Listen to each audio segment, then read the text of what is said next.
मेरे सभी सुनने वालों को प्यार भरा नमस्ते। क्या हाल चाल आप सबके। मैं उम्मीद कर रहा हूं कि कोरोना वायरस की इस महामारी में आप लोग डट के मुकाबला कर रहे होंगे। मैं उम्मीद कर रहा हूं आप लोग सेफ होंगे, आपके घर पे सब सेफ होंगे। मेरे बेटा, ये जो महामारी कोरोना वायरस की फैली, इसने पूरी दुनिया में हर लाइन ऑफ बिजनेस में बहुत ज़्यादा नुकसान पहुंचाया। फाइनेंशियली बिजनेस हाउसेस की कमर तोड़ के रख दी। जो डेवलप्ड कंट्रीज हैं, यूरोपियन कंट्रीज हैं, अमेरिकन कंट्रीज हैं, उन्होंने अपने सिटीजन्स को, अपने बिजनेस हाउसेस को according to their tax returns कुछ फाइनेंशियल पैकेजेस प्रोवाइड करें। बिजनेसमैन को कुछ ना कुछ सपोर्ट्स प्रोवाइड किए गए by the government. But unfortunately India में हमारी सरकार का जो फोकस रहा वो प्राइमरली जो किसान हैं, एग्रीकल्चरिस्ट हैं और जो डेली वेज लेबरर हैं, हमारी सरकार का फोकस वहां तक ही रह गया। जो टैक्स पेयर्स हैं, मैं अपनी बात करता हूं, मैं पिछले 18 साल से ईमानदारी से इनकम टैक्स, पहले सर्विस टैक्स होता था तो सर्विस टैक्स, अब जीएसटी है तो जीएसटी मैं पे कर रहा हूं और मेरे जैसे लाखों लाखों सिटीजन्स पे कर रहे हैं। बट एज ए बिजनेसमैन हम लोगों को गवर्नमेंट की तरफ से कुछ भी, किसी भी तरीके का सपोर्ट नहीं रहा। तो कहीं ना कहीं एक मलाल मन में रहा कि इतना सब कुछ सरकार को हम लोगों ने 18, 19, 20 सालों तक दिया। मैं आप में से बहुत सारों ने तो ज़्यादा दिया होगा। कई ऐसे स्टूडेंट्स आप में से होंगे जो अभी कमाने के बारे में सोच विचार कर रहे होंगे, लेकिन आपके माँ बाप ने सारी जिंदगी टैक्सेस पे किए होंगे। लेकिन इस सिचुएशन में फाइनेंशियल सपोर्ट कहीं से कुछ नहीं मिला सरकार को। सरकार ने दिया हमें। अब सरकार को ये बात जरूर कहीं ना कहीं समझ आई कि जो ईमानदार टैक्स पेयर है उसको कहीं ना कहीं फाइनेंशियल सपोर्ट्स देने चाहिए। जैसे फाइनेंशियल सपोर्ट्स अमेरिकन कंट्रीज ने, यूरोपियन कंट्रीज ने, डेवलप्ड कंट्रीज ने अपने सिटीजन्स को दिए, अपने बिजनेस हाउसेस को दिए, बिल्कुल उसी प्रकार से फाइनेंशियल सपोर्ट्स इंडिया में भी होने चाहिए थे। नहीं हो पाए। लेकिन आज की तारीख है 13 अगस्त 2020। आज 13 अगस्त 2020 को सरकार ने ट्रांसपेरेंट टैक्सेशन के नाम से एक कंसेप्ट, एक स्कीम इंट्रोड्यूस करी, जहां पे इन्होंने जो ईमानदार टैक्स पेयर हैं उनको कुछ बेनिफिट्स देने की बात करी है। किस तरह के बेनिफिट्स होंगे, कैसे वो बेनिफिट्स होंगे, वो जैसे जैसे वक्त आगे बीतेगा हमें पता चलेगा। लेकिन आज की जो अनाउंसमेंट्स हैं वहां से हमें क्या सबक मिल रहा है या क्या हमें वहां से पता चल रहा है, आज हम लोग यहाँ पे ये सीखेंगे। मेरे बेटा, आप सबसे रिक्वेस्ट, आप इस वीडियो को लास्ट तक जरूर देखिएगा। आपको इसमें कुछ नई जानकारी मिलने वाली है, कुछ अच्छी चीजें आप सीखने वाले हैं। और अगर आपको ये वीडियो अच्छा लगे तो एक बार लाइक और सब्सक्राइब जरूर कीजिएगा। साथ साथ में एक छोटी सी रिक्वेस्ट जो मैं अपने हर वीडियो में करता हूं, मैं आज भी कर रहा हूं कि इस वीडियो में जैसे जैसे ये वीडियो आगे बढ़े, आप लोग जरूर इस वीडियो में अपने सुझाव, अपने सजेशंस, अपने कमेंट्स जरूर दीजिएगा। आप जरूर बताइएगा कि गवर्नमेंट की जो एक्शंस हैं, जो गवर्नमेंट ये एक्शंस कर रही है for the honest tax payers, क्या ये अच्छे कदम हैं? गवर्नमेंट को और क्या करना चाहिए, क्या क्या कर सकते हैं? इस तरह की सारी डिस्कशंस हम लोग अपने इस प्लेटफॉर्म पे करेंगे और मैं चाहूंगा आप लोगों की तरफ से ऑनेस्ट कमेंट्स। तो आओ जरा स्टार्ट करें, हम लोग देखें कि इस स्कीम के अंदर क्या है। लेकिन उससे पहले बहुत छोटा सा इंट्रोडक्शन मेरी तरफ से, मेरा अपना इंट्रोडक्शन। आप में से जो लोग मेरे को अच्छे से नहीं जानते तो मैं अपना इंट्रोडक्शन आपको देता हूं। मेरा नाम है जसप्रीत सिंह जौहर। मैं चार्टर्ड अकाउंटेंट हूं। 2003 में क्वालिफाई किया था, आज 2020 में है, तो लगभग 17 साल, इनफैक्ट 17 साल से ज़्यादा हो चुके हैं सीए क्वालिफाई किए हुए। मैंने 2003 में सीए क्वालिफाई किया। उससे पहले 2002 में हिमाचल यूनिवर्सिटी से पोस्ट ग्रेजुएशन और उससे पहले ग्रेजुएशन दिल्ली यूनिवर्सिटी से कंप्लीट किया। 2003 से अब तक, इनफैक्ट 2003 से अब तक 2020, दैट मीन्स पिछले 17-18 सालों में मैं सीए, सीएस, सीएमए के स्टूडेंट्स को इनकम टैक्स और अब जीएसटी का सब्जेक्ट भी पढ़ा रहा हूँ। साथ साथ में पिछले 17 सालों में भगवान की बहुत कृपा रही।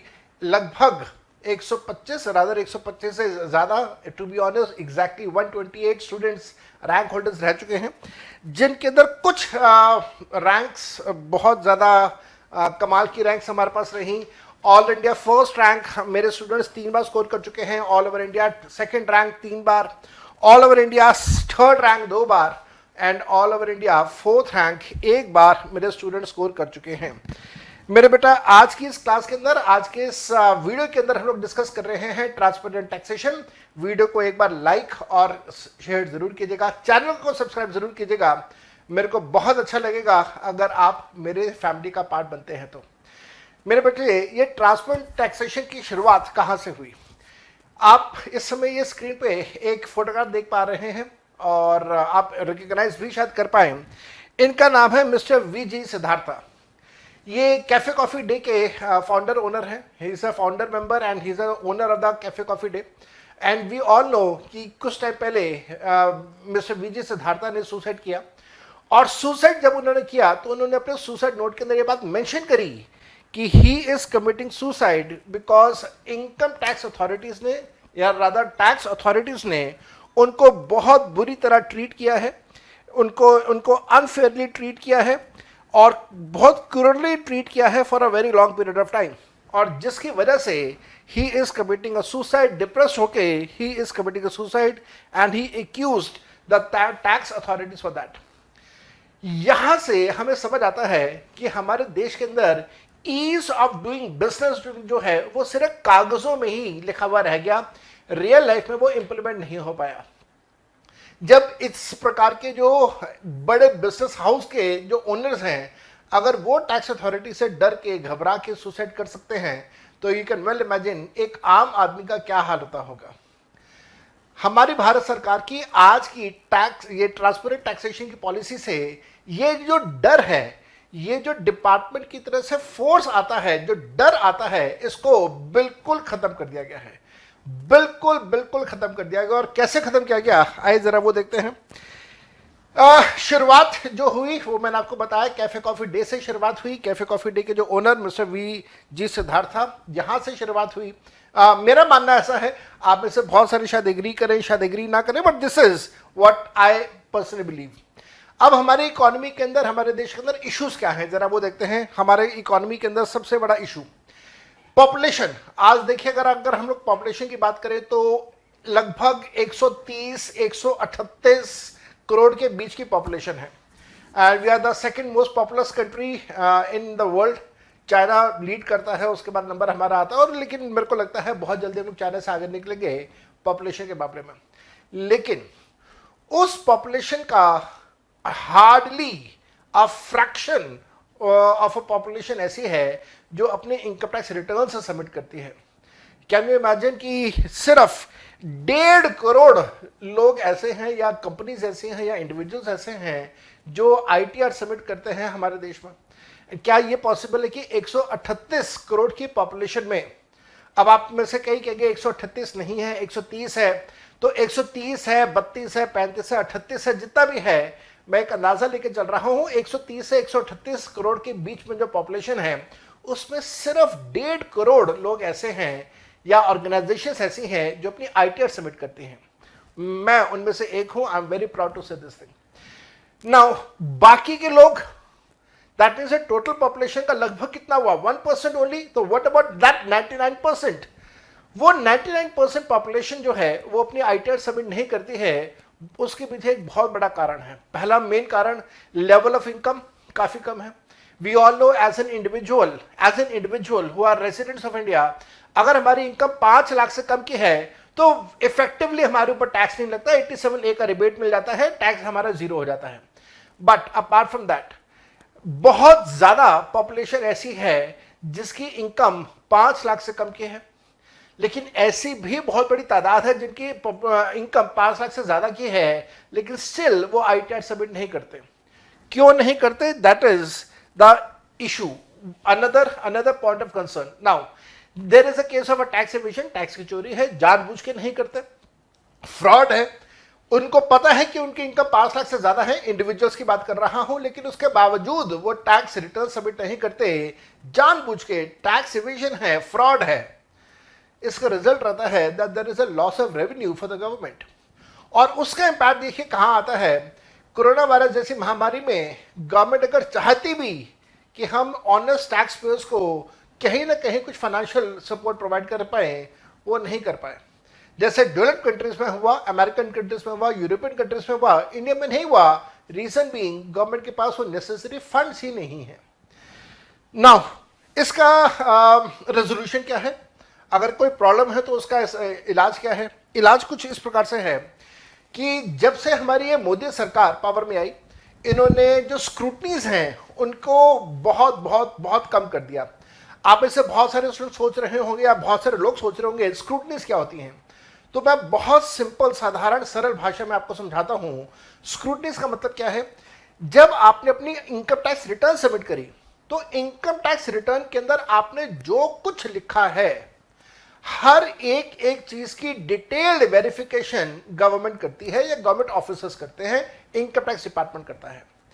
आपने जो कुछ वहां पे मेंशन किया, फॉर एग्जांपल आपने कहा कि मैंने 80C में लाइफ इंश्योरेंस प्रीमियम पे किया है और उसका इतना अमाउंट है, तो आपका इनकम टैक्स ऑफिसर आपको कहेगा कि आपने जो प्रीमियम पे किया उसकी रिसीट हमें दिखा दीजिए। दैट मीन्स एक छोटी से छोटी बात का आपसे प्रूफ लिया जाता है। That is what we call scrutiny in a very very simple and layman language, as simple as that. अब ये स्क्रूटनीज कितने लोगों की होती है? याद रखिएगा, मैंने अभी आपको कहा कि बहुत बड़ी पॉपुलेशन ऐसे है जो कि अपनी रिटर्न सबमिट नहीं करती। कभी उनसे पूछो कि आप रिटर्न सबमिट क्यों नहीं करते, तो वो कहेंगे यार कौन फंसे इनकम टैक्स डिपार्टमेंट के चक्कर में। कभी कोई केस लग गया, ऐसे बोला जाता है, कभी कोई केस लग गया तो भाई हम लोग अपने आप को डिफेंड नहीं कर पाएंगे। नाउ केस लगने का मतलब प्राइमरली स्क्रूटनी का केसेस है। अब एक टाइम ऐसा था जहां पे हमारे देश में स्क्रूटनीज बहुत ज्यादा होती थी और वहां पे जो हमारे इनकम टैक्स ऑफिसर्स हैं उनके पास सारा कंट्रोल था। एक तरह से वो हरासमेंट भी करते थे, टैक्स पेयर्स को वो डिसऑनेस्ट मानते हुए सारा का सारा अपने प्रोसीडिंग्स, अपनी कार्रवाई को आगे बढ़ाते थे। लेकिन मोदी सरकार के आने के बाद ये जो स्क्रूटनीज का जो डाटा है, जरा वो एक बार देखें।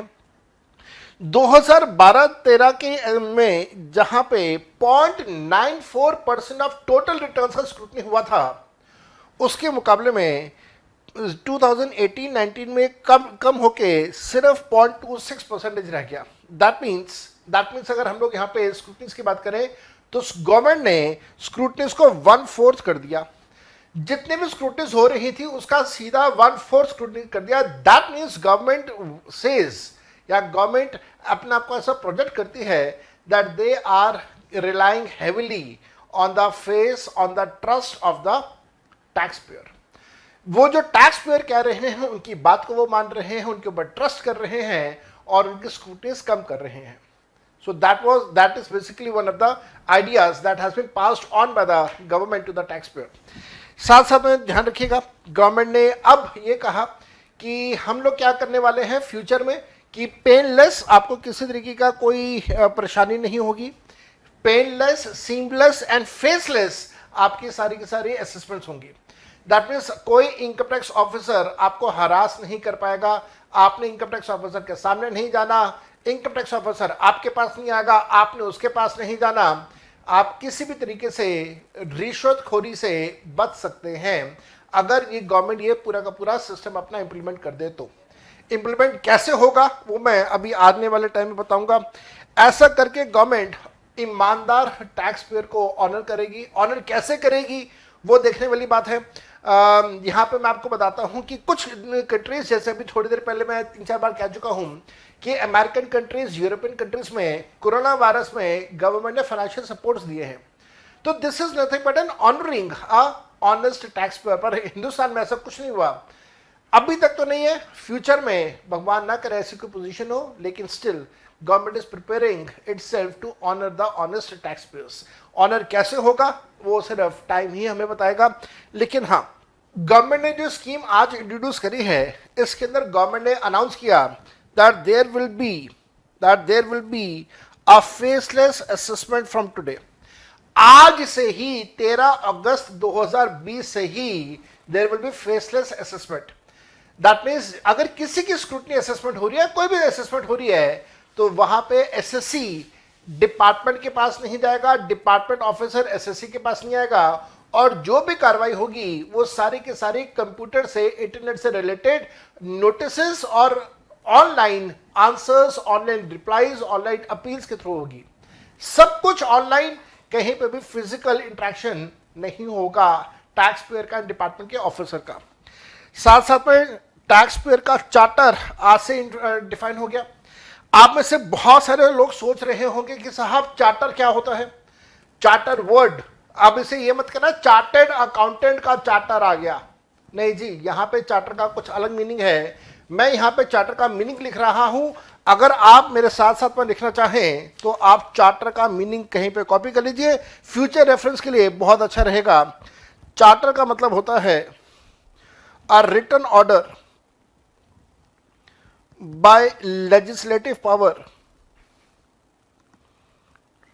a written order by legislative power of the country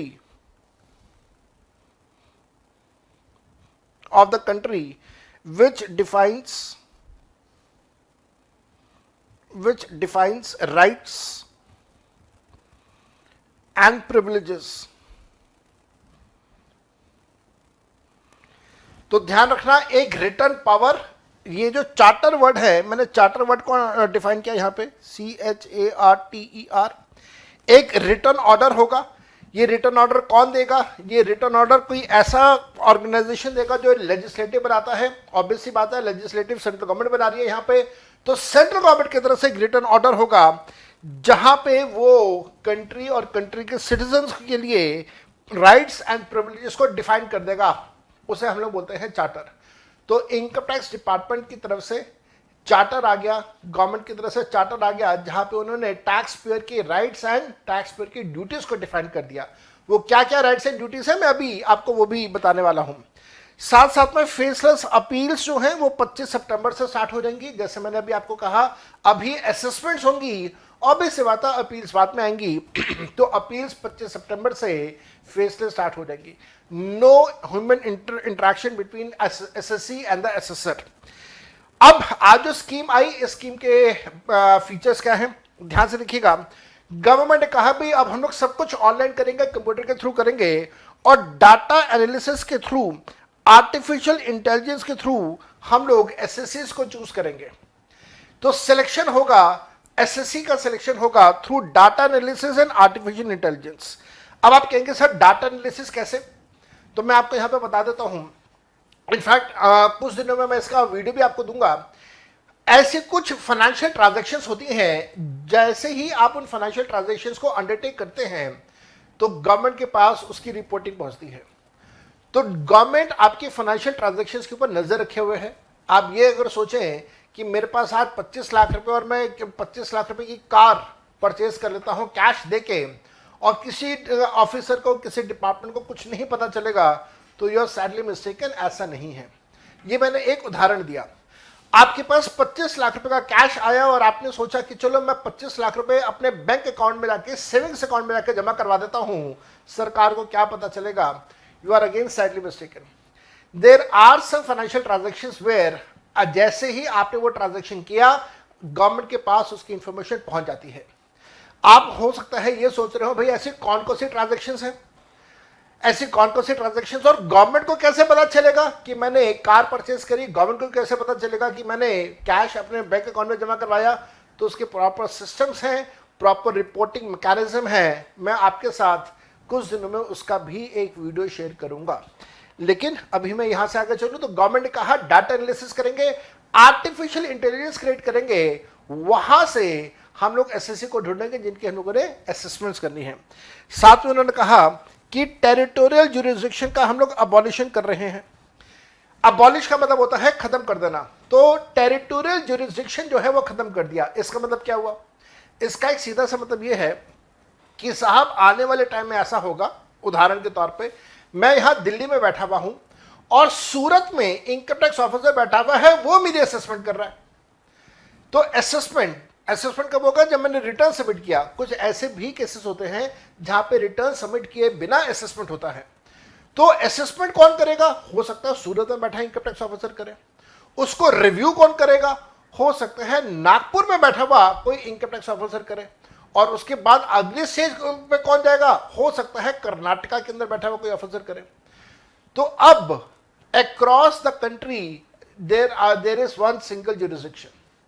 सो जो टेरिटोरियल जुरिसडिक्शन की बात होती थी, पहले दिल्ली का एसएससी के ऊपर सिर्फ दिल्ली के ऑफिसर का कंट्रोल, अब वो खत्म हो गया। अब कहीं का भी एसएससी हो और कहीं का भी ऑफिसर हो सकता है। ऐसे करके जो हरासमेंट सब वो खत्म। एक और बात का ध्यान रखिएगा, यहां पे जब कभी भी कोई नोटिस इशू किया रहेगा तो उसके ऊपर एक डिन डॉक्यूमेंट आइडेंटिफिकेशन नंबर होगा। एसएससी का नाम हटा दिया, एसएससी की बाकी डिटेल्स हटा दी, जिसकी वजह से एसएससी और एसेसर जो ऑफिसर है उन दोनों को एक दूसरे के बारे में नहीं पता। मेरे को नहीं पता कि मेरी असेसमेंट जो कर रहा है उसका नाम क्या है, उसका रैंक क्या है, उसका डिजिग्नेशन क्या है, उसका ऑफिस कहां पे है।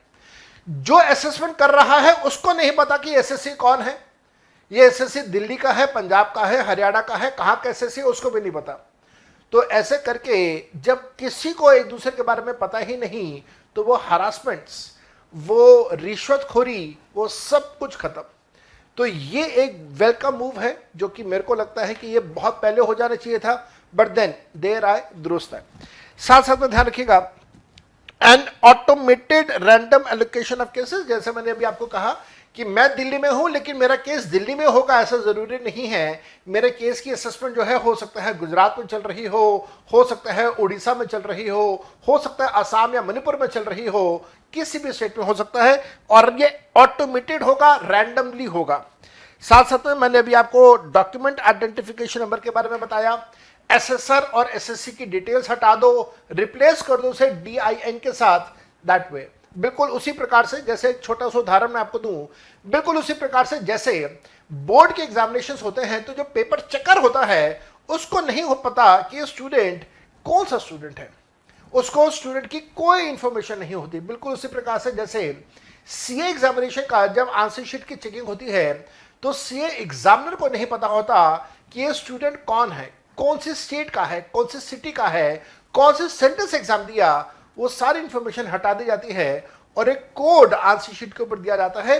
उस कोड के थ्रू उसको ट्रेस किया जाता है, ट्रैक किया जाता है। बिल्कुल उसी प्रकार से अब डॉक्यूमेंट आइडेंटिफिकेशन नंबर के थ्रू एसएससी को एक पहचान दी जाएगी, बाकी एसएससी की सारी डिटेल्स हटा दी जाएंगी, जिसकी वजह से एसेसर, मैं बार बार एसेसर कह रहा हूं, ऑफिसर और एसएससी को एक दूसरे के बारे में कोई जानकारी नहीं होगी।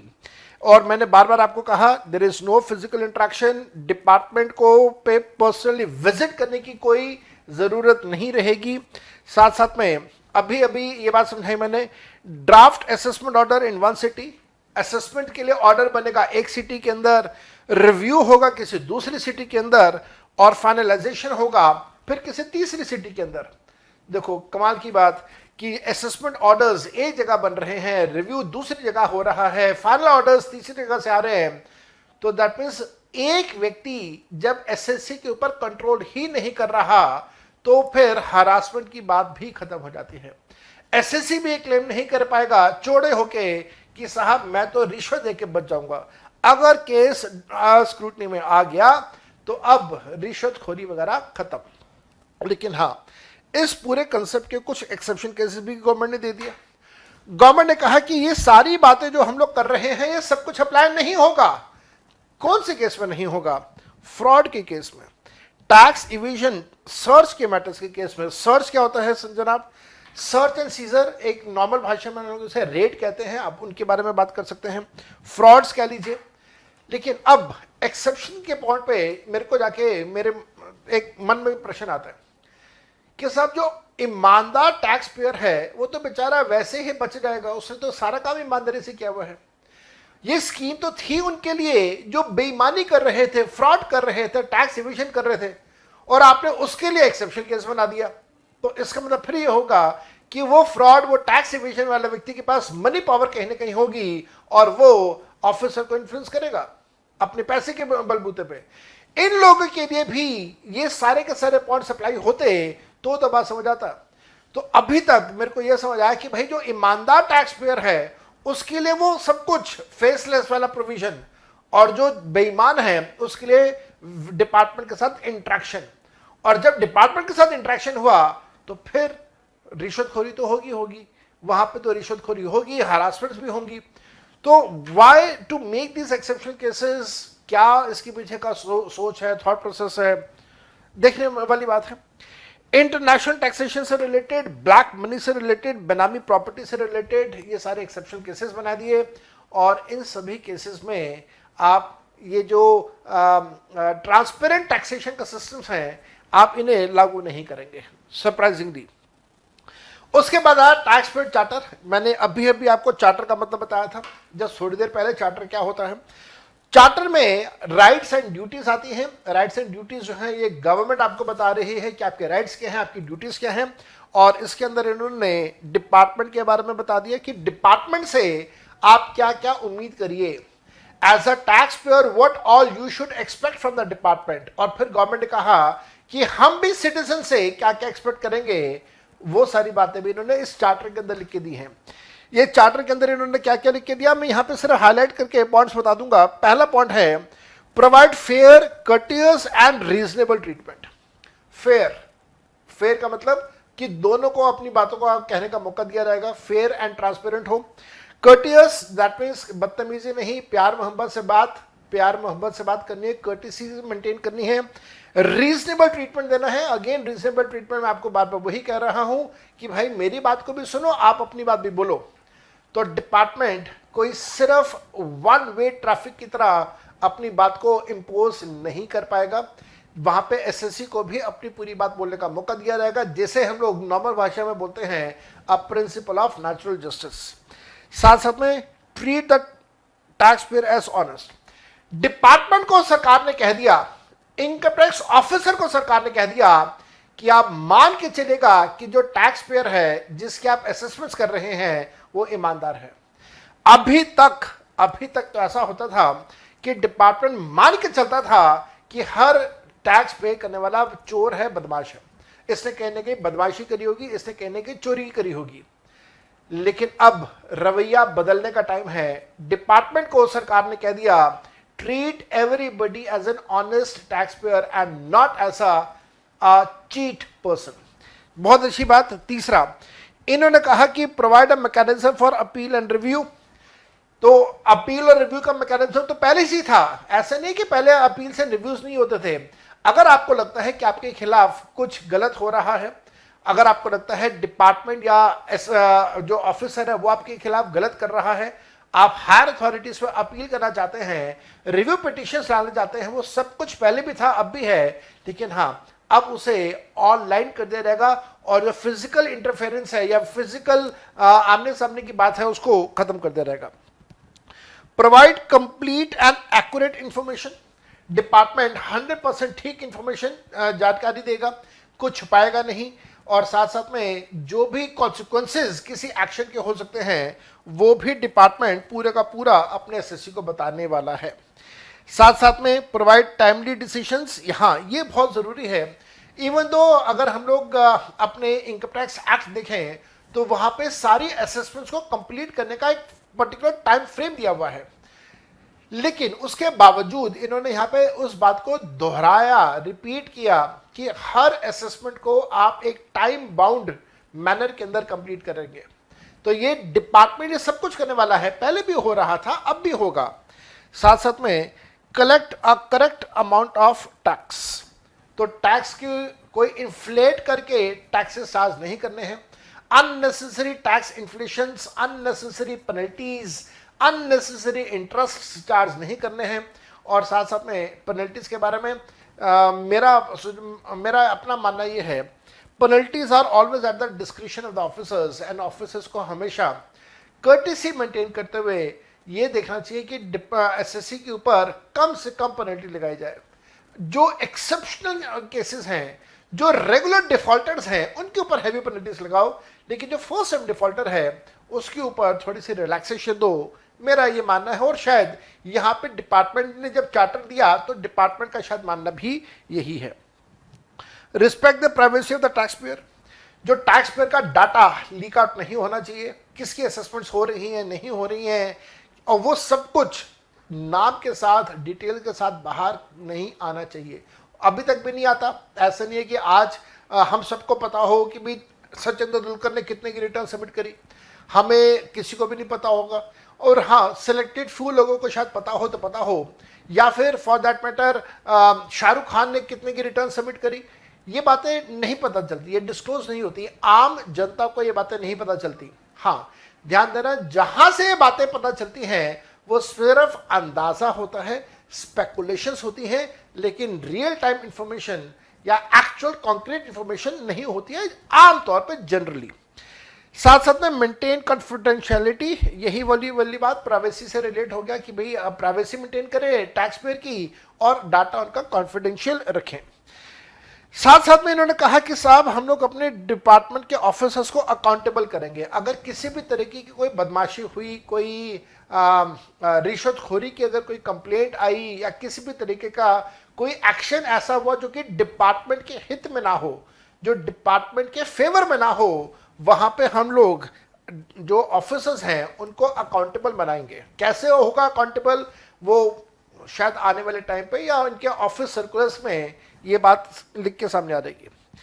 रिप्रेजेंटेशन ऑफ चॉइस, जो भी एसएससी होगा, अगर एसएससी चाहता है कोई वकील या एसएससी चाहता है कोई रिप्रेजेंटेटिव पर्सन उनकी तरफ से, तो एसएससी खुद चूज कर पाएगा और उसके ऊपर कुछ भी फोर्स आउट नहीं किया जाएगा। एक और अच्छी बात, और ध्यान रखिएगा अभी हम लोग अगस्त के महीने में हैं, अगर इस चार्टर का प्रॉपर कंप्लायंस होता है, अगर डिपार्टमेंट या हमारी फाइनेंस मिनिस्ट्री इस चार्टर को प्रॉपरली अप्लाई करती है, तो मैं बताता हूं आपको 21 में जो बजट आएगा, 21 में जो फाइनेंस बिल आएगा, उसके अंदर मैसिव मैसिव मैसिव चेंजेस होने वाले हैं।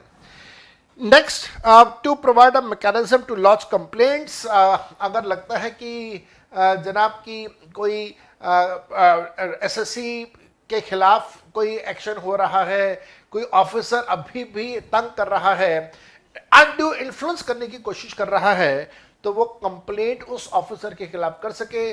कुछ लोकपाल, कुछ अंग्रेजी भाषा में ऑब्डमस हम लोग उनको बोलते हैं, अगर वैसा कोई सिस्टम पहले भी एग्जिस्ट करता है, अब शायद उसको और शार्पन आउट करने की बात शायद हो जाए।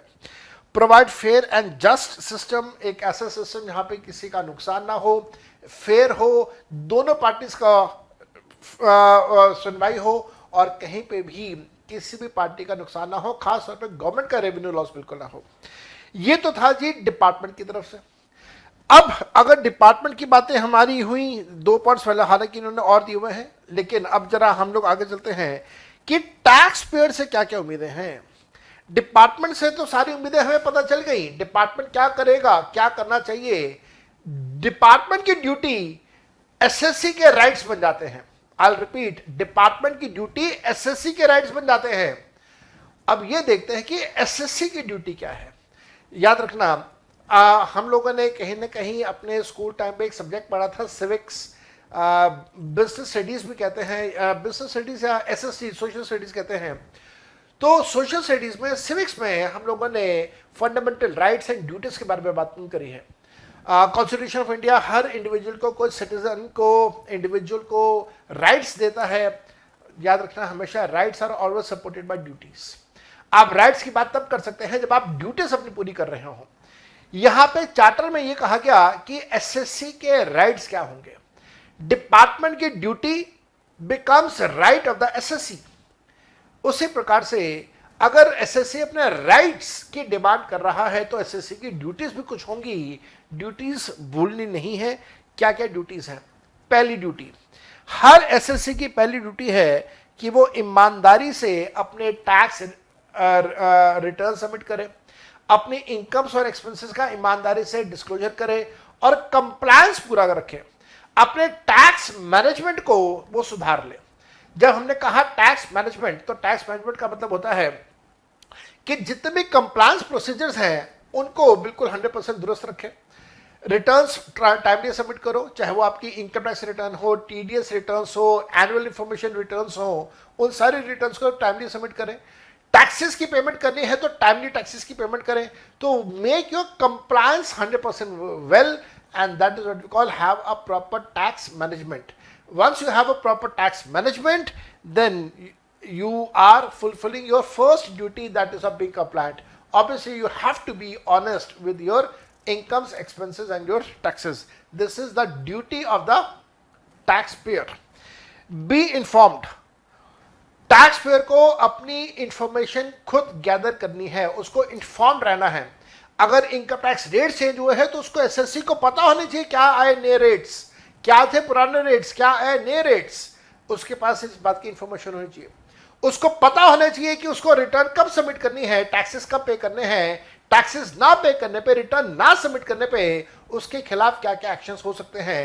He must be well informed of all this consequences. Keep accurate records. Tax payer से एक्सपेक्ट किया जाता है कि एक्यूरेट रिकॉर्ड्स रखें। आप सबको पता होगा इनकम टैक्स में section 44AA and 44AB record maintenance and audit से रिलेटेड है। उससे रिलेटेड अपने रिकॉर्ड्स मेंटेन करें और साथ साथ में जहां जहां पे ऑडिट की जरूरत है वहां पे ऑडिट्स भी साथ साथ में करवाते रहें। Know what representative does on his behalf. जो भी टैक्स पेयर का कोई रिप्रेजेंटेटिव है, कोई वकील है, कोई इनकम टैक्स रिटर्न प्रिपेयर है, कोई चार्टर्ड अकाउंटेंट अगर आपके बिहार पे कुछ काम कर रहा है तो फिर आप अपना पल्ला नहीं झाड़ सकते कि साहब मेरे को तो पता नहीं, मेरे सीए ने कर दिया। गवर्नमेंट का नहीं, nothing doing, this is your duty that you must be well informed कि आपका रिप्रेजेंटेटिव, आपका वकील, आपका लॉयर, आपका चार्टर्ड अकाउंटेंट, आपका टैक्स रिटर्न प्रिपेयर क्या कर रहा है आपके बिहार पे। You must know that very well. साथ साथ में रिस्पॉन्ड इन टाइम। अगर किसी भी तरीके से कोई डिपार्टमेंट की तरफ से चिट्ठी आई है, नोटिफिकेशंस आए हैं, नोटिस आए हैं, आपको उसका जवाब देना है तो you must respond that well in time and पे इन टाइम। टैक्सेस को टाइमली पे करें। ये सारी की सारी ड्यूटीज गवर्नमेंट ने आपकी दे दी हैं। मेरे बेटा, मैं दो बातें यहां पर रिपीट करना चाहूंगा। पहली बात, चार्टर क्या होता है। Charter is a written order by the legislative power, जहां पे वो राइट्स एंड ड्यूटीज डिफाइन करते हैं। डिपार्टमेंट के ड्यूटीज बन जाते हैं टैक्स पेयर के राइट्स। इसी प्रकार से टैक्स पेयर के जो ड्यूटीज हैं वो कहीं ना कहीं डिपार्टमेंट के भी राइट्स बन जाते हैं। तो welcome move by the Prime Minister of India, by the government, welcome move that they have come out with such a beautiful thing.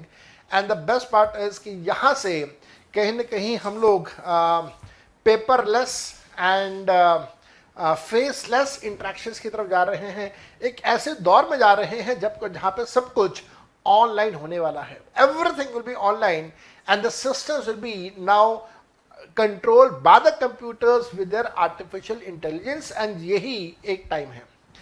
मेरे बेटा, आप सबसे रिक्वेस्ट मैं कई बार कर चुका हूं, फिर से कर रहा हूं कि प्लीज वीडियो को शेयर कीजिएगा, अपने दोस्तों यारों के साथ में लाइक कीजिएगा, सब्सक्राइब कीजिएगा और कमेंट सेक्शन के ऊपर कमेंट जरूर जरूर जरूर करके मेरे को बताइएगा कि आपको यह वीडियो कैसा लगा।